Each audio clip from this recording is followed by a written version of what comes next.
제가 지켜야 할 아들이 있었습니다. 나이 38살 될 때까지 전 버텨야만 했어요. 늦은 밤 도망치듯 남편이 해외로 떠나버리고 저는 그 작은 단칸방에 어린아들과 단둘이 남아 있었고, 그때 마지막으로 의지한 사람이 다름 아닌 제 동생이었습니다. 그때까지는 평소에 자주 만나기도 했고 좋은 사이였거든요.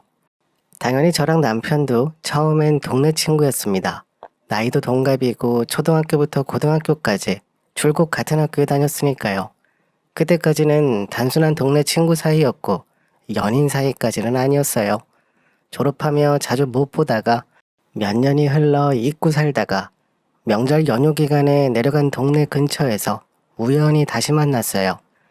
저는 고등학교 졸업 후 바로 직장부터 구했기에 당시에는 부산에서 직장 생활을 하고 있었어요.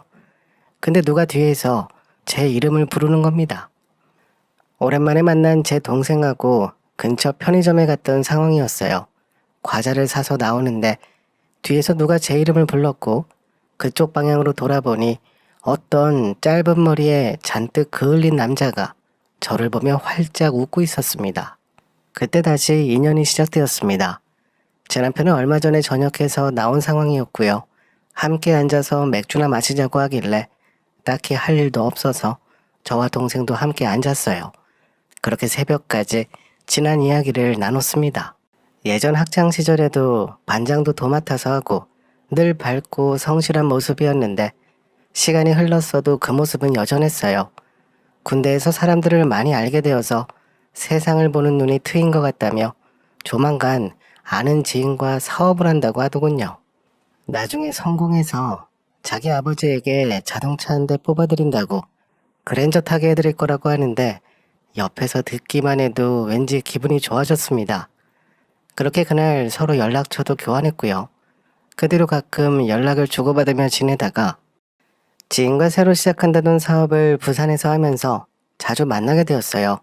그러면서 자연스럽게 연애까지 이어지게 되었고 열심히 사는 모습이 너무 보기 좋아서 어느 순간부터는 그 남자와 함께 지내는 미래를 상상하게 되었어요.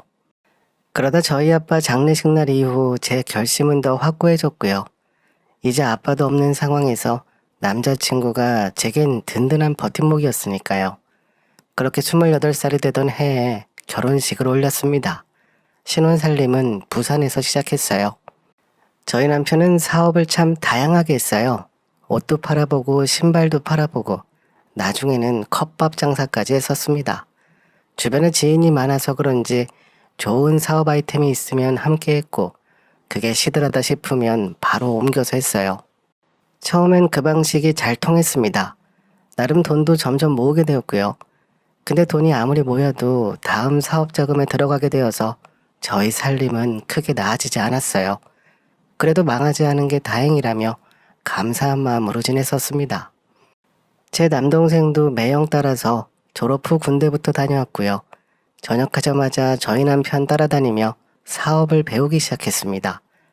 그때 남들이 보면 형제가 아니냐고 할 정도로 늘 붙어 다녔고요. 그러면서 아가씨도 하나 사귀게 되었어요. 언제부턴가 제 남편이 집에 올 때마다 카스테라 한 덩이를 사갖고 들어오길래 이게 뭔가 했었거든요.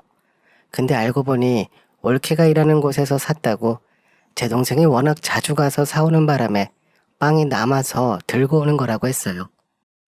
그렇게 제 나이 30살에 첫 아이가 태어났고 같은 해에 제 동생이 장가를 갔습니다. 새로 아이도 생겼고 올케도 생기면서 이제 남들처럼 북적북적한 가족이 생기는 것 같아 그땐 아무 걱정 없이 행복하기만 했어요. 1년 정도 지나 마치 장마구름이 몰려오듯 제 인생이 바뀌기 시작했습니다. 저희 엄마가 돌아가시면서부터 시작되었고요. 인생에는 오르막과 내리막이 있다고 하던데 제가 직접 겪어보니 그 말이 맞았네요.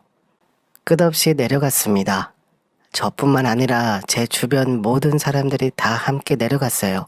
엄마 장례식 이후 동생이 하던 가게도 문을 닫아야 했고요.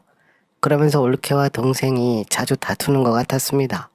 엄마가 돌아가시고 남은 재산도 큰 금액은 아니지만 남편이 먼저 처남에게 주자고 이야기해줘서 저도 그러자고 했고요.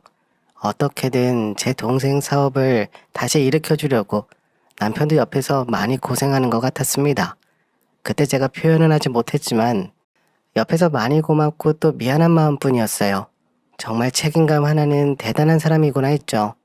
근데 사업이라는 게 책임감 하나로 되는 건 아니었는지 동생 가게에 이어 제 남편 가게도 문을 닫아야 하는 상황에 놓이게 되었어요. 저는 출산 후 아이 때문에 다니던 직장도 이미 그만둔 상황이라 남편을 바라만 봐야 했고요. 남편 혼자서 어떻게든 고비를 넘기려고 바쁘게 다닌 것 같았네요. 하지만 가게는 이미 정리해서 다 비워준 상황이었고 남편은 알고 있는 모든 지인을 총동원해봤지만 그 당시 경기가 많이 안 좋았는지 다들 미안하단 말만 했다더군요. 그때 남편이 후회를 많이 했습니다. 이 사업 저 사업 왔다 갔다 하다가 결국 한 번에 쓸려버린 거라면서 한 가지 사업을 진득하게 했으면 버텼을 텐데 그게 너무 후회가 된다고 하더군요. 근데 이미 엎질러진 물이고 제 동생은 매일 밤마다 찾아와 남편과 한참 동안 상의를 하다 갔어요. 그렇게 보름 정도 흘러 남편이 저를 불렀습니다. 그때 마침 거실에는 올케와 제 동생도 있었고요. 그날 밤 남편이 저에게 해외로 나가겠다고 처음 이야기를 꺼냈어요. 도저히 여기에서는 할 방법이 없다고 이번에 아는 지인들과 함께 필리핀에 가서 사업을 해볼 생각이라면서 한류 열풍도 있고 많은 기회가 있을 것 같다며 몇 년 안에 돌아온다고 이야기를 하더군요. 저는 듣자마자 무조건 반대했습니다. 내가 돈을 벌어도 되고 뭐가 되었든 부부가 붙어서 지내야지 절대 안 된다고 말렸어요.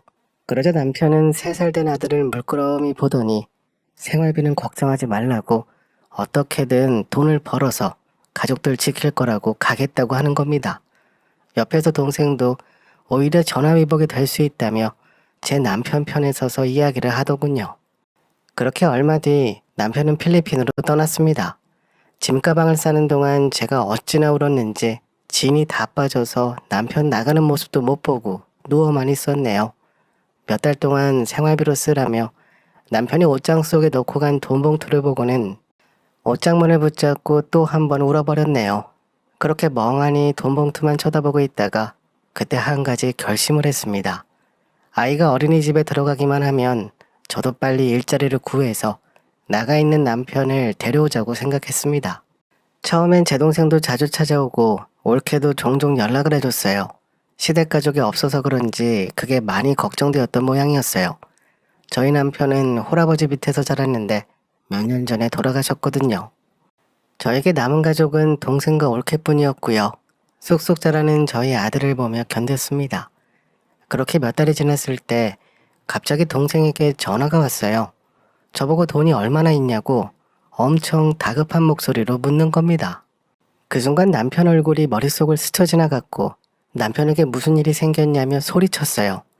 동생은 한숨을 푹 쉬더니 일이 좀 꼬여버린 것 같다며 돈을 보내줘야 할 것 같다고 했어요. 남편 지인에게 연락이 왔다고 했습니다. 동생 이야기를 듣고 그 순간 의심을 하거나 이성적으로 꼼꼼하게 확인하거나 그러지를 못했습니다. 남편 이야기를 들으니 머릿속이 하얗게 돼버렸으니까요. 그래서 얼마가 필요하냐고 말만 하라고 했어요. 결국 살던 집도 빼서 보증금 받아다가 있는 돈 없는 돈 몽땅 다 긁어서 줬습니다. 동생이 자기도 조금 보탠다고 하길래 힘든 형편에 매형 챙기는 동생을 보고 그땐 정말 너무 고마워서 눈물까지 났어요. 당장에 지낼 곳이 사라져버린 상황이라 하는 수 없이 동생네로 올라가 지내게 되었어요. 동생은 올케와 함께 작은 음식점을 하나 운영하던 상황이었거든요. 올케가 예전에 음식 관련한 일을 많이 해왔던 터라 동생이 새로 사업을 시작할 때 올케 의견을 많이 따랐어요.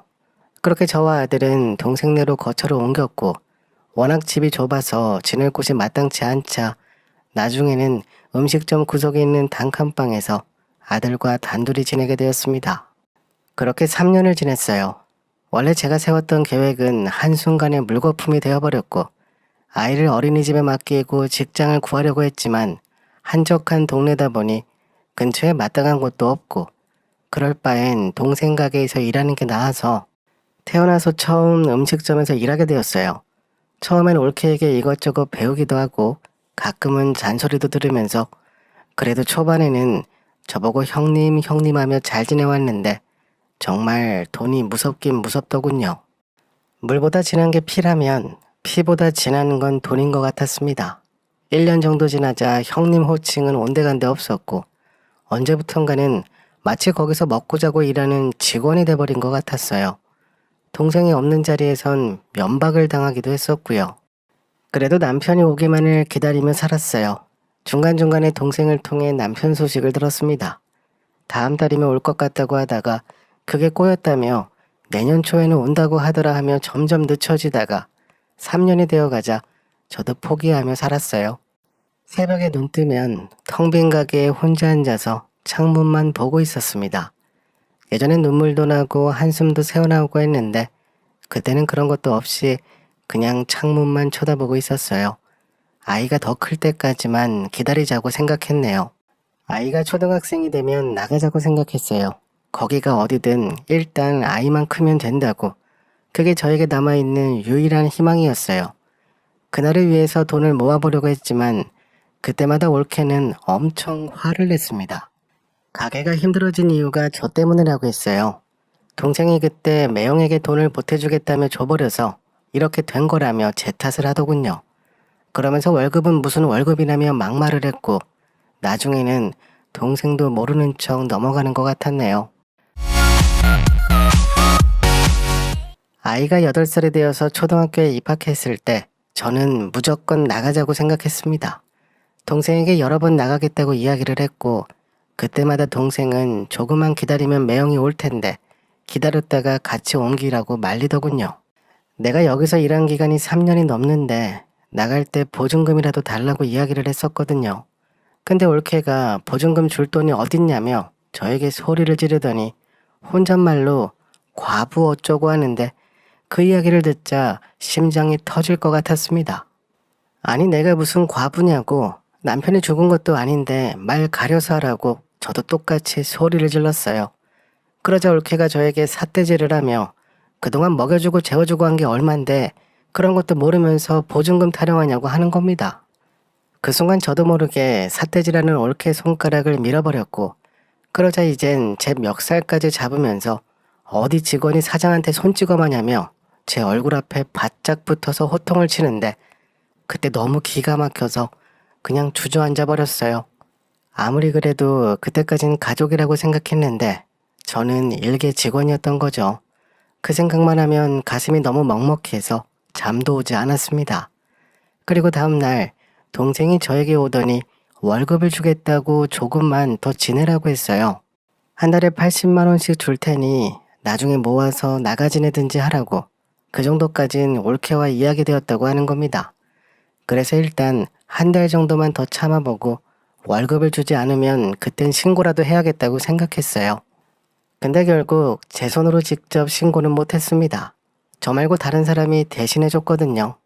그날도 평소와 다름없이 주방에서 설거지를 하고 있었는데 갑자기 동생이 가게로 뛰어들어오더니 저를 부르는 겁니다. 마치 귀신이라도 본 것처럼 새파랗게 질려서는 누나 어디 갔냐고 소리를 지르며 들어오는데 저는 무슨 일인가 하고 나가봤어요. 근데 다시 또 가게 문이 열리면서 어떤 처음 보는 남자가 성큼성큼 들어왔어요. 그리고는 그 양복 입은 남자도 저를 찾는 겁니다. 제 이름을 부르며 저보고 맞냐고 물어봤고 동생은 옆에서 다른 사람이라고 아니라고 했지만 그땐 이미 동생에 대한 신뢰가 사라진 상황이라 제가 나서서 김희영이 맞다고 했어요. 그 양복 입은 남자는 저에게 명함을 꺼내주는데 이름 앞에 변호사라고 쓰여 있었어요. 대체 이게 무슨 일인가 했는데 저보고 통장하고 돈에 관련된 모든 것들을 들고 나오라고 했고 지금 밖에 나가서 사무실로 가자고 했어요. 올케는 달려나와서 남의 사업장에서 뭐 하는 짓이냐며 소리를 질렀고 저는 듣지도 않고 무조건 그 남자를 따라 나섰습니다. 그렇게 자동차를 타고 한참을 달려 어느 건물 앞에 내렸어요. 건물 입구로 들어가려 하는데 누가 뒤에서 제 이름을 불렀어요. 그래서 저도 무의식적으로 돌아봤는데 그때가 대낮이라 그런지 자동차에 반사되는 햇빛 때문에 눈을 제대로 뜰 수가 없었습니다. 잔뜩 찌푸린 눈으로 누가 나를 불렀나 쳐다보고 있는데 짧은 머리에 구릿빛 피부의 한 남자가 저를 보며 활짝 웃는 게 보였어요. 근데 그 순간 어렸을 때 편의점 앞에서 우연히 만난 제 남편 모습이 떠오르는 겁니다. 그때 모습도 전역한 지 얼마 안 된 짧은 머리에 잔뜩 그을린 모습이었거든요. 햇빛 때문인지 무엇 때문인지 저도 모르게 왈칵 눈물이 쏟아졌습니다. 그러자 그 햇빛 속에 서 있던 남자가 저에게 달려오더군요. 잔뜩 맺힌 눈물을 닦아내고 고개를 들어 그 남자를 보고는 그냥 주저앉아 버렸어요. 제 남편이 맞았습니다. 남편은 제 이름을 부르며 고생시켜 미안하다고 하는데 저는 그때 이건 꿈이라고 생각했어요. 근데 절대 깨어나고 싶지 않아서 남편 얼굴을 꼭 붙잡고 절대 놓지 않았습니다. 깨어난다고 해도 데려가고 싶었어요. 건물 앞에 주저앉아서 한참 동안을 펑펑 울었습니다. 어느 정도 진정이 돼서 일어났고 다행히 꿈이 아니더라고요. 몇 번을 꼬집어봐도 제 앞에 서 있는 남편은 그대로였으니까요. 그렇게 다 함께 건물로 들어갔습니다. 사무실에 앉아서 그동안의 일들을 전부 들을 수 있었습니다. 근데 들으면 들을수록 마음 한구석이 너무 아파왔네요. 처음엔 분노가 쌓이다가 나중에 이런 제 상황이 너무 슬펐네요. 중간에서 제 동생이 다 꾸민 일이었습니다. 갑자기 남편에게 돈이 필요하다는 사실도 원래는 없던 일이었고요. 가게 때문에 돈이 급하게 필요해서 저에게 거짓말을 했던 거였어요. 그걸 시작으로 동생이 중간에서 저희 부부 사이를 연락까지 모두 다 가로막고 있던 거였어요. 제가 동생네로 이사하면서 원래 쓰던 휴대폰을 잃어버렸었거든요. 그걸 동생이 새로 바꿔주면서 번호까지 싹 새로 받아왔고 그동안 동생은 매형이 한국에 들어오길 두려워한다고 은근히 이야기했었는데 그것도 거짓이었습니다. 동생이 제 남편에게 그랬다네요. 제가 너무 화가 나서 남편에게 실망을 많이 했다고 자식까지 내팽개치고 외국으로 가버렸다고 꼴 보기도 싫어한다고 전했다더군요. 그걸 남편도 저처럼 믿어버린 상황이었고요. 제가 화가 많이 났다는 이야기를 자주 들어서 더 성공해서 찾아오려고 했답니다. 그래서 긴 시간 동안 한국에 들어오지 않았던 거고요. 게다가 2년 전부터는 동생을 통해 돈까지 붙여줬었는데 중간에서 다 가로챈 거였어요. 분명 옳게도 알고 있는 일 같았습니다. 그래서 제가 돈 이야기만 꺼내면 마치 미친 사람처럼 예민하게 반응했던 것 같았어요. 그러다가 몇 달 전부터 조금 이상하다고 생각해서 남편이 한국에 있는 지인을 통해 저를 찾아봤고 제가 동생네 가게에서 지낸다는 소식을 듣고는 귀국하기로 했다고 했어요. 그리고 일주일 전에 동생네 가게로 직접 찾아오기까지 했었는데 그때 저랑 올케랑 엄청 싸우는 모습을 보고는 저를 만나기 전에 변호사부터 찾았다고 했습니다. 그때 옆에 있던 변호사가 조심스럽게 저에게 말을 꺼내더군요. 동생분에게 소송이 가능하다며 그동안 밀린 월급과 빌려준 돈에 대해서 법대로 진행하시겠냐고 묻는 겁니다. 제 앞에 있던 남편이 저에게 그랬어요. 당신 마음 편한 대로 하라고. 나는 우리 아들과 아내만 있으면 나머진 상관없다고 하더군요. 저는 1초의 망설임도 없이 대답해줬습니다. 단돈 10원도 남김없이 다 받아달라고 소송이 얼마가 걸리든 무조건 하겠다고 했어요. 그래도 다행인 점은 제가 동생에게 돈을 줬을 때 계좌이체를 해서 줬던 상황이라 기록이 남아서 충분히 받을 수 있다고 하더군요. 물론 저는 동생에게 돈 한 푼 받은 기록은 없었고요. 밀린 월급도 다 받기로 결정했습니다. 그렇게 남편과 함께 다시 가게로 돌아왔습니다. 짐을 싸서 나와야 하니까요. 제가 들어가자 올케가 아주 기다렸다는 듯이 일하다 말고 어딜 그렇게 나가냐며 소리를 지르더군요. 저는 아무 말도 하지 않고 서 있었습니다. 조금 뒤 저희 남편도 가게에 들어왔고 그 모습을 보자 올케 얼굴이 사색이 되면서 그 자리에서 굳어버리는 것 같았네요. 그래서 제가 올케에게 이야기했습니다. 너희는 사람도 아니라고 각오하라고 했어요. 나한테 받아간 돈, 밀린 월급까지 싹 긁어다가 받아낼 테니 돈이 없으면 가게라도 팔라고 조만간 소장 받아볼 생각하라고 했어요. 동생은 제 팔을 붙잡고 가족끼리 무슨 소송까지 하냐며 시간을 주면 갚겠다고 이야기했지만 제가 그랬어요. 내 동생 1시간 전에 죽었다고 나는 이제 동생 없다고 했습니다. 뒤에 있던 남편이 동생과 올케의 얼굴을 보자 눈까지 뻘개지면서 잔뜩 흥분하길래 짐승들 상대하지 말고 무시하라고 했어요. 그렇게 방에 들어가 짐을 정리하려고 하는데 뭐가 되었든 그 방에 들어가기가 싫었습니다. 단 1초라도 있기 싫었어요. 그래서 올케에게 말했습니다. 우리 짐들은 그냥 다 버려버리라고 했어요. 그리고는 가게 밖으로 나왔습니다. 남편과 함께 아들이 다니는 학교에 가서 아이도 데려왔고요. 정말 신기한 게 아니 그 어릴 때 아빠랑 헤어졌는데도 알아보는 것 같았네요. 그냥 달려와서 아빠에게 안기더라고요. 저는 남편과 함께 필리핀으로 가기로 했습니다. 거기서 지인들과 다 함께 사업을 하고 있는데 한국에서 유행하는 것들을 가져다 판다고 했어요. 무슨 사업을 하고 돈을 얼마를 번다고 하는데 그런 건 저에게 중요하지 않았어요. 거기가 어디든 절대 떨어져 지내지 말자고 했어요. 길바닥에서 텐트 치고 살더라도 붙어 지내자고 나는 그거면 충분하다고 했어요. 그러자 남편이 눈시울이 붉어지면서 저보고 미안하다고 생각이 짧았다고 하더군요. 소송은 아직 진행 중에 있습니다. 당연히 중간에 멈출 생각 전혀 없고요. 얼마가 걸리든 끝까지 다 받아낼 생각입니다. 돈이 아까워서가 아니라 중간에 우리 가족을 갈라놓은 제 동생은 아마 평생 용서하지 못할 것 같습니다. 이번에 제가 준비한 내용은 여기까지입니다. 그래도 모두 건강하게 다시 만나게 되셨다니 정말 다행입니다. 이제 앞으로 다시는 멀리 떨어져 지내지 마시고요. 이번에 진행하신다는 소송도 꼭 승소하셨으면 좋겠네요.